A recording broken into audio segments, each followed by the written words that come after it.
Beginning in 2000, I was doing a series of abstract watercolors and oil paintings that were based on the divisions of space in ancient Egyptian art. And I concentrated on that for several years, working only on abstract paintings.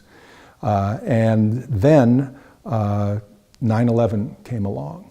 My wife and I were at the Toronto Film Festival, and we were on our way home that morning when the attacks happened. I was so struck by the images that the news journalists were showing. It was just so impressive. I knew that I would never forget those images. And I was coming from a point of view of doing abstract work. And so my first pieces that began to use imagery still looked very abstract. This is one of them. This is called B2 Pledge of Allegiance. And these shapes that look like steps in a way, but really the black part, if you focus on that is the silhouette of the B2 stealth bomber. Because I was thinking about images of patriotism, images about protecting America, what are the feelings that go into that. And so while the paint was still wet, I inscribed the Pledge of Allegiance into the paint over and over. So these are the words of the Pledge of Allegiance. And so the negative space over here is just very expressionistic brushstrokes. And so thinking about Jackson Pollock and the action painters and the first real big movement that the American artists created. And so this piece ties those emotional feelings about patriotism and America, and whether you think the military is good or bad, you can look at it different ways. And I like that ambiguity about the piece as well. So this was one of those first pieces that used imagery. I began doing these photo compositions, but then I also began to consciously look for ideas that had imagery that I could use in my painting. So I began going in different directions. And as I worked on some of those paintings, some of these images of America, I began to feel that the incomplete painting was more interesting than if I finished the painting, than if I finished every detail. And so I really began thinking about how much should I finish it? What should I leave just in line, for example? How much should I fill in? I begin with a photograph often, and so I begin laying it out on the canvas and drawing lines. And so I could go in and fill every single thing in so that it ends up looking like the photograph. But I asked myself the question, what is important to fill in here? What's important to complete so that the viewer can really identify with it as something from reality? And what would be more interesting to leave incomplete so that you just see lines? I can use a grid to transfer the image, which really tightens things up. I can project an image and use a projected image, and what happens there is the technology has its own distortion because areas around the outside become less visible, and you're working in the dark, and you're drawing what you think is there, and sometimes when you turn on the lights, it's something that has really become something else, and so it has its own accidental things that happen to it. As I moved away from the totally abstract work, which was very colorful, I began doing more things in black and white or with a more limited palette. And I think that the colors, the sense of design, the content of the piece did become darker. I worked in that vein for a while, not constantly. I would go back and forth, but there were more dark pieces.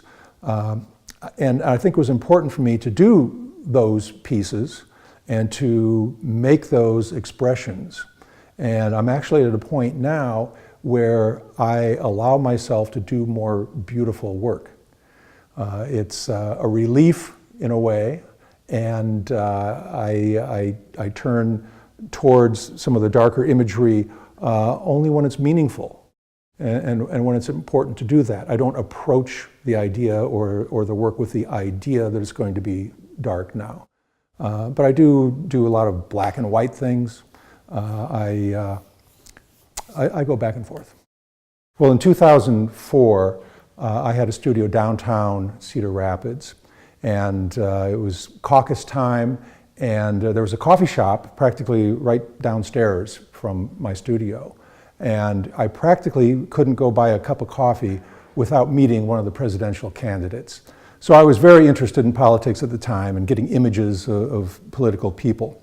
So after George Bush was elected in 2004, I was still shooting photographs of politicians. And so there was an event at Kirkwood Community College where George Bush was coming to try and sell his ideas to the people on privatizing Social Security.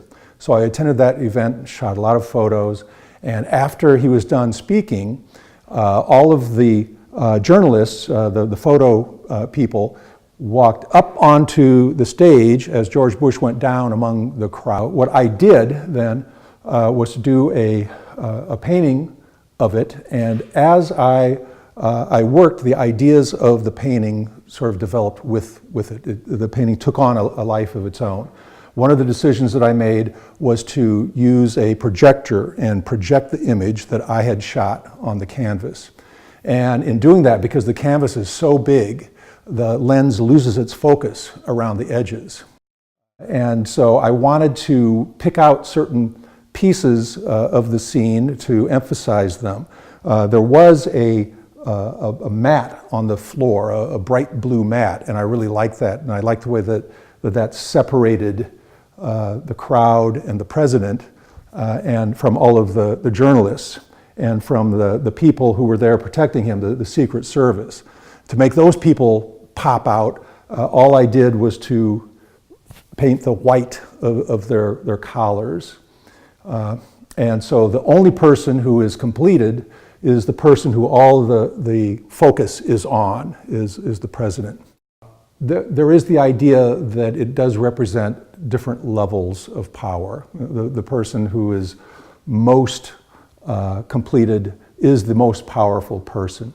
And then these other people, the Secret Service, have another kind of power because they're there protecting the president. And then the journalists up on stage, the people in the crowd who are sort of dissolving.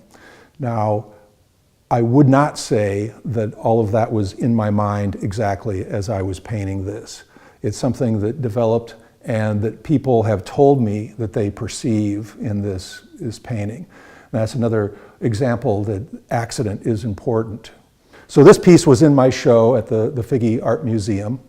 And there was a curator from Jerusalem who happened to visit the Figge, Rafi Etgar. And Rafi saw this piece, and he was putting together a show in Jerusalem at the Museum on the Seine, and he really wanted this piece there.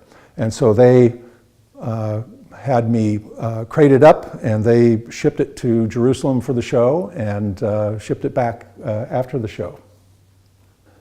You know, part of it is the joy of painting. I really like to work big, and what happens is I can be much more fluid with the brushstrokes and more expressionistic. And then as you stand back, it forms a more realistic image in the viewer's eyes. And so I love the way that works. I really like the idea that from a distance you can see a painting and it looks one way, and then you get up close and you see other things in the painting. And so I really love the impact that the big work can have also.